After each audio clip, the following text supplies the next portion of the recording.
Doctor Yunus এই বাংলাদেশকে আমেরিকার হাতে তুলে দিচ্ছে। এই বাংলাদেশের সার্বভৌমত্ব আমেরিকার তাবেদারির হাতে তুলে দিচ্ছে।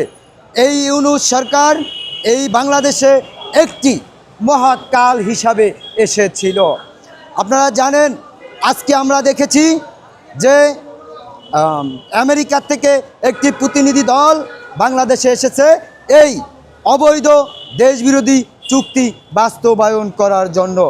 আমি বলতে চাই, এ দেশ আমাদের, এ সার্বভৌমত্ব আমাদের, এই দেশ রক্ষা করতে আমাদেরই হবে। এই দেশের মানচিত্র আমাদের রক্ষা করতে হবে, এই দেশের লাল সবুজের পতাকা আমাদের রক্ষা করতে হবে।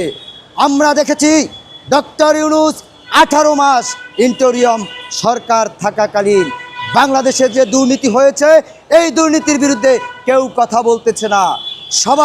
সব রাজনীতিবিদরাই বলে জনগণ আমাদের, জনগণের ভোটে নির্বাচিত হয়ে আপনারা কি করেছেন? আপনারা এই দেশকে বিদেশিদের হাতে তুলে দিচ্ছেন।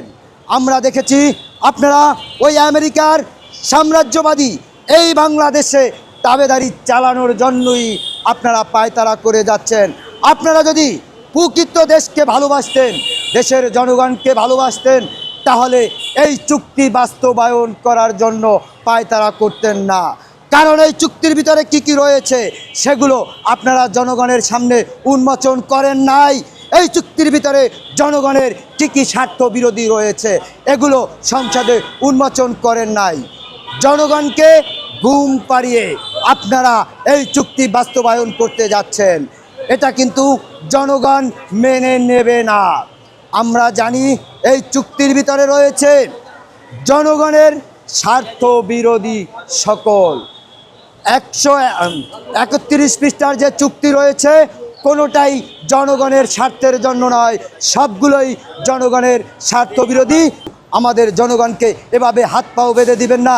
জনগণকে বিক্রি করে জনগণের ভোটে যদি আপনারা ক্ষমতায় যেয়ে থাকেন, তাহলে জনগণের সাথে এমন বেইমানি করবেন না, আমি বলে দিলাম।